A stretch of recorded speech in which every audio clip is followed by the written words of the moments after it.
Magandang araw po muli sa inyong lahat. Halimbawa po, nahulog yung isang lighter sa tubig. Ang tanong, gagana pa po kaya yung lighter na yon? Kapag sinindihan mo yung lighter na nabasa, may lalabas pa kayang apoy? Meron o wala? Wala na po. Di po ba? Pero ibig ba sabihin, wala nang kwenta yung nabasang lighter? Hindi po. Di po ba? Ang tanong, paano mo ulit masisindihan o magagamit yung nabasang lighter?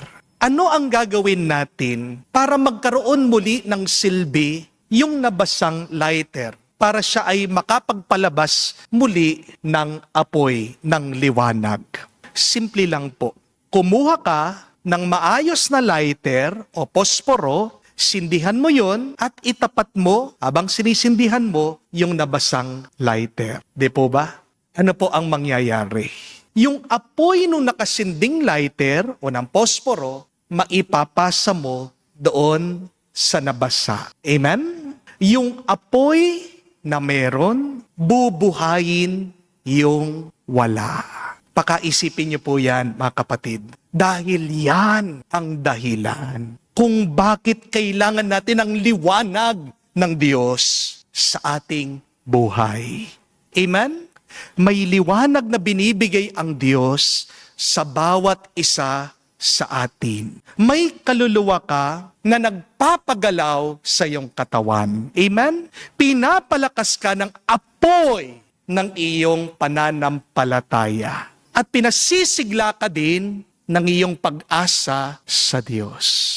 Pero maging totoo din po tayo. Minsan, nababasa ang ating liwanag. Nababasa, nahihipan, pinapatay ang ating liwanag ng mga iba't ibang lungkot natin, ng kasalanan, ng sakit, ng pagod, ng kabiguan. At kapag nabasa ang ilaw ng ating puso, minsan kahit na anong gawin mo, parang madilim pa rin. Di po ba? Umiinom ka naman ng gamot, pero hindi ka lumalakas. Gusto mong magbago, pero bumabalik ka pa rin dun sa dati mong gawi. Gumagala ka, naglilibang ka, nakikipagkwentuhan ka sa iba, pero wala ka pa ring nararamdaman na tuwa o saya. Ang tanong, bakit? Kasi meron tayong mga problema na hindi mo kayang bigyan ng liwanag sa sarili mong lakas. May sugat ka na hindi mo kayang pagalingin sa pansamantalang saya. May pagod ka na hindi mo kayang tugunan sa pamamagitan ng tulog lang. Kapag ang dilim ay nasa isip natin, nasa puso natin, nasa kaluluwa natin, hindi mo yan kayang alisin sa sarili mong lakas at kakayahan. Di po ba? Kaya nga sa pista ng Candelaria, pinapaalala po sa atin ng simbahan, si Kristo ay ang liwanag ng sanlibutan. Hindi tayo ang pinagmumulan ng liwanag. Tayo ang kandila na kailangan sindihan ng Diyos. Kaya nga po, nung muling nabuhay ang ating Panginoong Jesucristo, habang nagtatago daw ang mga apostol niya dahil sa takot na baka sila din po ay patayin ng mga Hudyo. Ang Diyos mismo ang lumapit sa kanila. Kahit na nakasara ang pintuan, pumasok ang Diyos doon sa kanilang silid. At anong ginawa ni Jesus sa kanila? Hiningahan niya sila. Jesus breathed on them. At ano ang sabi niya? Receive the Holy Spirit. At ano po ang simbolo ng Banal na Espiritu? Tongues of fire. Dila na apoy. Apoy na nagbibigay lakas sa mga mahihina. Apoy na nagbibigay tapang sa mga duwag. Apoy nagbibigay liwanag sa mga naliligaw. Kaya kapatid, kung ikaw nababalot ka sa dilim, nalilito ka din, pagod na pagod ka, gusto mo nang sumuko, wala nang saya sa iyong buhay, lumapit ka lang kay Kristo. At kamuka sa nabasang lighter o posporo, magliliyab ka, magliliwanag ka, at magiging pagpapala ka muli sa mundo. At kung ngayon, pakiramdam mo, hindi mo kayang lumapit sa Diyos, nangihina ka, maghintay ka lang. Manalig ka at umasa ka sa Diyos. Dahil ang Diyos mismo ang darating. Si Jesus mismo ang liwanag mo, ang lalapit sa iyo. At ang apoy ng Diyos magsisindi, magpapalakas muli sa iyo. Tingnan niyo po si Simeon at si Ana sa Ebanghelyo. Pagkatanda-tanda na nila, siguradong nanghina din sila, pero hindi sila tumigil. Araw-araw, pumupunta sila sa templo at dumating din nagpakita ang Mesiyas sa kanila. Kaya naman sila ay nabuhayan. Kaya naman sila ay napuspos ng Banal na Espiritu. Huwag ka mag-alala, kapatid. Kung sa bawat araw mo ay wala kang nagagawa na nakakamangha, nakakabigla at kagilagilalas. Nagagawa mo lang mga simple, ordinaryo. Kasi hindi naman nasusukat ang buhay natin sa dami ng ating mga achievements, sa lakas ng palakpak ng ibang tao, sa dami ng papuri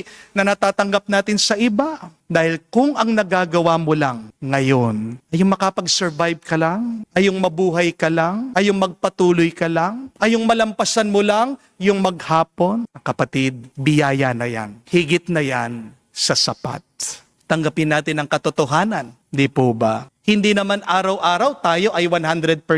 Hindi naman araw-araw nabibigay natin yung the best natin. Minsan talaga mayroong mga araw na wala kang gana. Minsan talaga malungkot ka, wala ka saya. Minsan talaga mayroong mga araw na hinang-hina ka. Sayid na sayid ka. Marami din po sa atin, burnout, pagod, at minsan nagsasawa na rin sa ating buhay. Pero kapatid, hindi yan kasalanan. Ito ay pagiging tao lamang. Amen? Pero pakinggan niyo po ito. Kung magpapatuloy ka sa gitna ng iyong lungkot, kung babangon ka kahit na mabigat ang iyong loob, at kung hindi ka susuko sa kabila ng iyong mga pagsubok, isang biyaya pa rin yan. Kung akala mo, wala ka ng liwanag, meron pa rin. Kahit nakatiting lang, umuundap-undap, hindi mo lang nakikita kasi nababalot ka sa problema. Okay lang naman po ang mapagod. Okay lang naman po ang malito. Okay lang naman ang maubos paminsan-minsan. Pero huwag mong isasara ang iyong puso sa Diyos.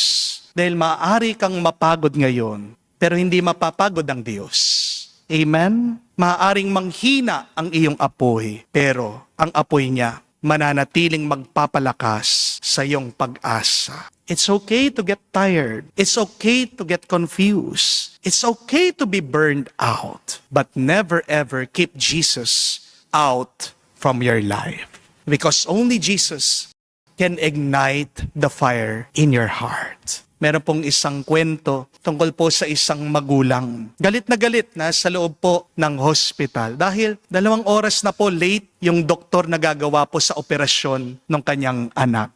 Nag-aagaw buhay po kasi yung anak nitong magulang. Nang po dumating ang doktor, sumabog po sa galit. Ito pong tatay, sumisigaw, nagrereklamo, kung ano-ano pong napakapangit, napakasama, sinabi doon sa doktor. Pero yung doktor, tahimik lamang po. Wala po siyang sagot. Wala po siyang depensa. Diretso po siya doon sa operating room. Lumipas po ng 2 oras, lumabas din po ang doktor. At isa lang po ang kanyang sinabi. Successful ang operation. Ligtas po yung bata. Naluha po yung magulang. Niyakap po yung doktor. Nagpapasalamat, humihingi po siya ng tawad doon sa mga nasabi niya, doon sa naging asal niya sa doktor. Humingi rin po ng paumanhin ng doktor at sinabi po niya ang totoong dahilan bakit po siya na late. Galing po pala siya sa libing ng mismong anak niya. Isipin niyo po yan mga kapatid. Durog ang puso ng doktor. May sarili po siyang sugat. May sarili siyang dilim na pinagdadaanan. Pero kahit na meron siyang malungkot na karanasan, pinili pa rin niya na tuparin ang kanyang tungkulin. Bakit? Dahil para sa kanya, yung talino, yung lakas, yung kakayahan, yung talento, pinagkatiwala ng Diyos sa kanya. Hindi lang para sa kanyang sarili, kundi para makapagligtas, para makapaglingkod sa iba. Hindi po ba isang mabuting balita ito, mga kapatid? Sa mundo natin, marami mga taong malungkot, burnout, pagod na pagod, may sariling krus may sariling dilim na dinadala sa kanilang buhay. Maaaring meron din po kayo mga nararanasan, mga kakilala, napakabwisit nila, bugnot, magagalitin, hindi marunong mag-smile, mga KJ, abusado.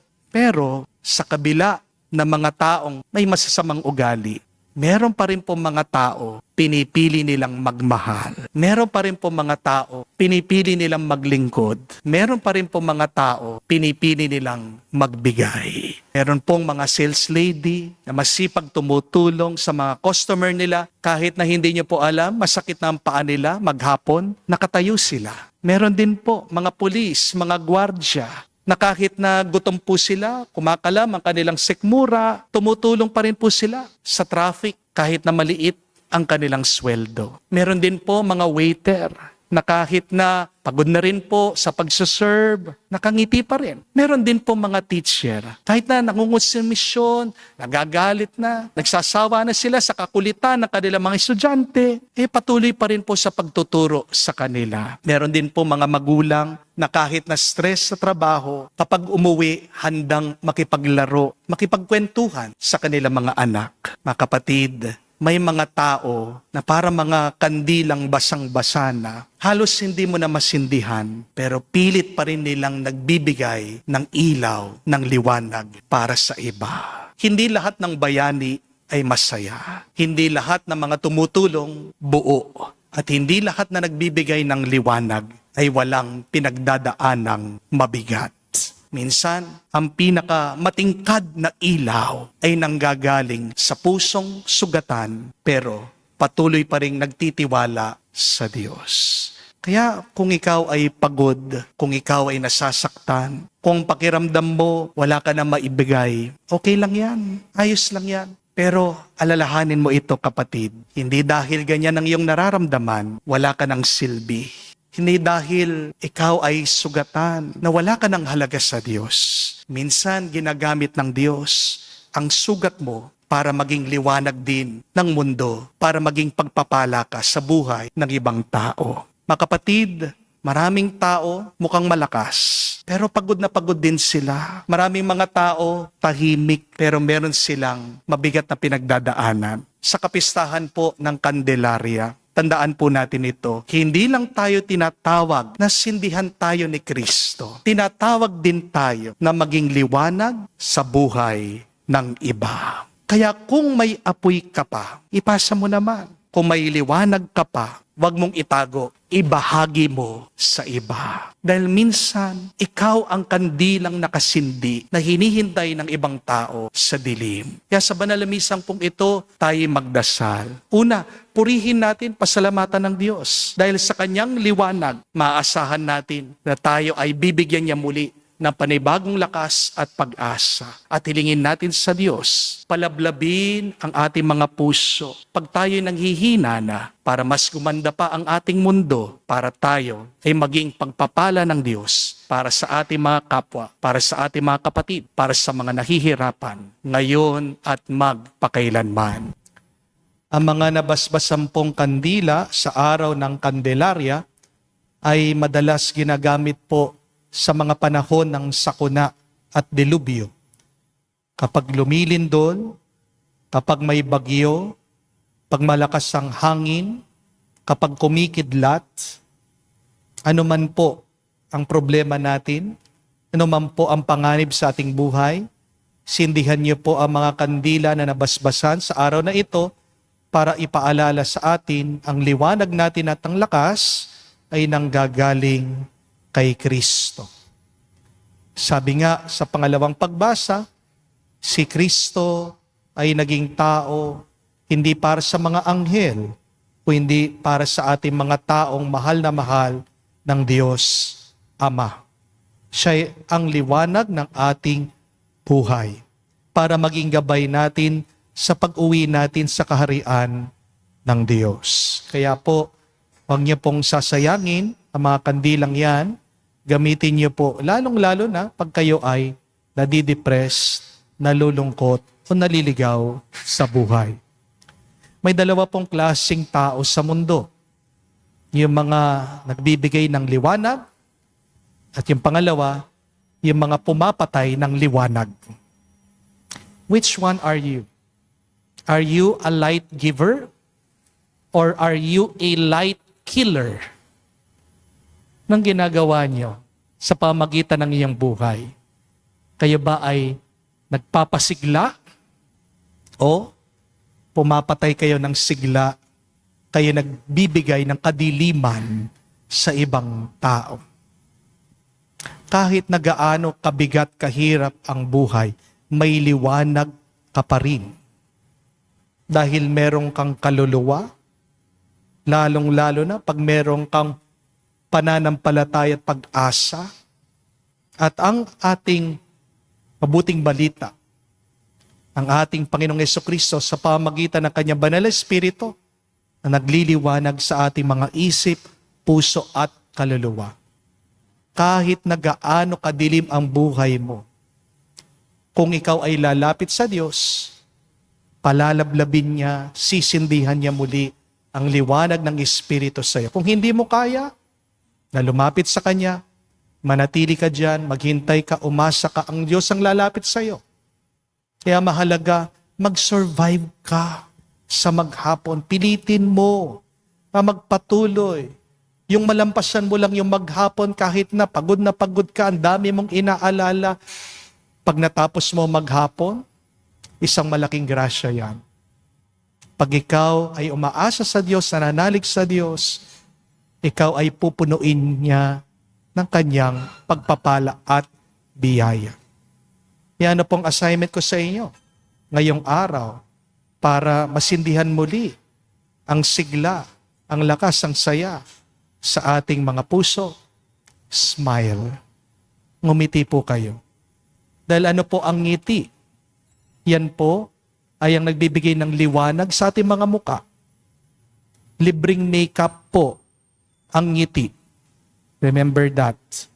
If you want to have a beautiful and handsome face, then smile. If you want other people's faces to light up, smile at them. Amen? Smiling is contagious. Kung magpapakalat ka din ng virus, wag ng sipon. Paumanhin po, ako'y sinisipon. Kung magbibigay din kayo ng virus sa iba, wag na po COVID. Wag na po lagnat, wag na pong bulutong. But if you want to spread the virus, spread the happiness virus. Smile. Spread the joy of God to other people. Smile. At sabi nga, kapag ikaw ay ngumingiti, yan ay gamot sa iyong puso. The medicine of the heart, of the soul, is a cheerful face. Amen? Kung hindi mo kayang ngumiti, again, bumalik ka sa Diyos, tignan mo mukha ng Diyos, naway, ang liwanag na mukha ng Diyos ang magpangiti sa iyo. Amen?